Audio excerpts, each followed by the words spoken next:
Chapitre 21. Du temps de David, il y eut une famine qui dura 3 ans. David chercha la face de l'Éternel, et l'Éternel dit: c'est à cause de Saül et de sa maison sanguinaire, c'est parce qu'il a fait périr les Gabaonites. Le roi appela les Gabaonites pour leur parler. Les Gabaonites n'étaient point d'entre les enfants d'Israël, mais c'était un reste des Amoréens. Les enfants d'Israël s'étaient liés envers eux par un serment, et néanmoins Saül avait voulu les frapper, dans son zèle pour les enfants d'Israël et de Juda. David dit aux Gabaonites: que puis-je faire pour vous, et avec quoi ferai-je expiation, afin que vous bénissiez l'héritage de l'Éternel? Les Gabaonites lui répondirent: ce n'est pas, pour nous, une question d'argent et d'or avec Saül et avec sa maison, et ce n'est pas à nous qu'il appartient de faire mourir personne en Israël. Et le roi dit: que voulez-vous donc que je fasse pour vous? Ils répondirent au roi: puisque cet homme nous a consumés, et qu'il avait le projet de nous détruire pour nous faire disparaître de tout le territoire d'Israël.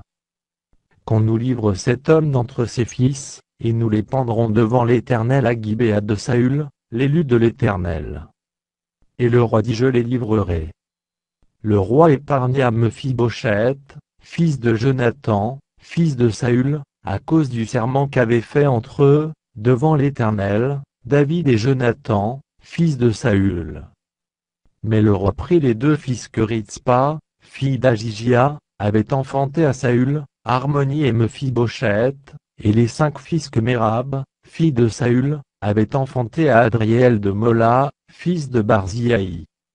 Et il les livra entre les mains des Gabaonites, qui les pendirent sur la montagne, devant l'Éternel. Tous les 7 périrent ensemble, ils furent mis à mort dans les premiers jours de la moisson, au commencement de la moisson des orges.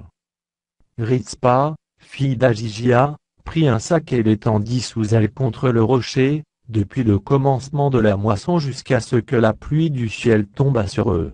Et elle empêcha les oiseaux du ciel de s'approcher d'eux pendant le jour, et les bêtes des champs pendant la nuit. On informa David de ce qu'avait fait Ritzpa, fille d'Ajijia, concubine de Saül.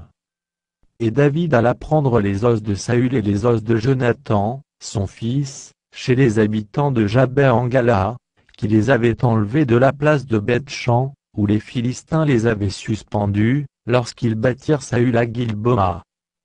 Il emporta de là les os de Saül et les os de Jonathan, son fils, et l'on recueillit aussi les os de ceux qui avaient été pendus. On enterra les os de Saül et de Jonathan, son fils, au pays de Benjamin, à Tsela, dans le sépulcre de Ki, père de Saül. Et l'on fit tout ce que le roi avait ordonné. Après cela, Dieu fut apaisé envers le pays. Les Philistins firent encore la guerre à Israël. David descendit avec ses serviteurs, et ils combattirent les Philistins. David était fatigué. Et Jishbi-Benob, l'un des enfants de Rapha, eut la pensée de tuer David. Il avait une lance du poids de 300 cycles d'airain, et il était ceint d'une épée neuve.